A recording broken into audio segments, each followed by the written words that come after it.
सोने का अंडा देने वाली मुर्गी की कहानी। एक गांव में एक किसान अपनी पत्नी के साथ रहता था। उनका एक छोटा सा खेत था जहां वे दिन भर परिश्रम किया करते थे, किंतु कठोर परिश्रम के उपरांत भी कृषि से प्राप्त आमदनी उनके जीवन यापन हेतु पर्याप्त नहीं थी और वे निर्धनता का जीवन व्यतीत करने हेतु विवश थे। एक दिन किसान बाजार से कुछ मुर्गियां खरीद लाया। उसकी योजना मुर्गियों के अंडे विक्रय कर अतिरिक्त धन उपार्जन था। अपनी पत्नी के साथ मिलकर उसने घर के आंगन में एक छोटा सा दरबार निर्मित किया और मुर्गियों को उसमें रख दिया। भोर होने पर जब उन्होंने दरबे में झांक कर देखा तो आश्चर्यचकित रह गए। वहाँ अन्य अंडों के साथ एक सोने का अंडा भी पड़ा हुआ था। किसान उस सोने के अंडे को अच्छी कीमत पर जौहरी के पास बेच आया। अगले दिन फिर उन्होंने दरबे में सोने का अंडा पाया।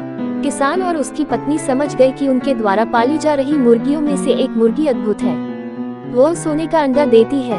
एक रात पहरेदारी कर वे सोने का अंडा देने वाली मुर्गी को पहचान गए। उसके बाद से वे उसका खास ख्याल रखने लगे।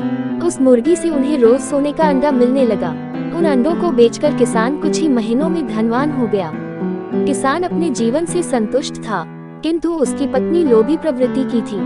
एक दिन वह किसान से बोली, आखिर कब तक हम रोज एक ही सोने का अंडा प्राप्त करते रहेंगे?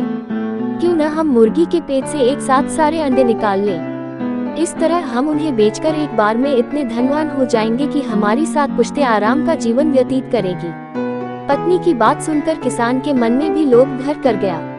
उसने मुर्गी को मारकर उसके पेट से एक साथ सारे अंडे निकाल लेने का मन बना लिया। वो बाजार गया और वहाँ से एक बड़ा चाकू खरीद लाया। फिर रात में अपनी पत्नी के साथ वह मुर्गियों के दरबे में गया और सोने का अंडा देने वाली मुर्गी को पकड़कर उसका पेट चीर दिया।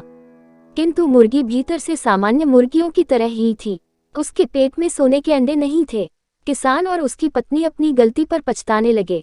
अधिक सोने के अंडों के लोभ में पड़कर वे रोज मिलने वाले एक सोने के अंडे से भी हाथ धो बैठे थे। सीख, लालच बुरी बला है।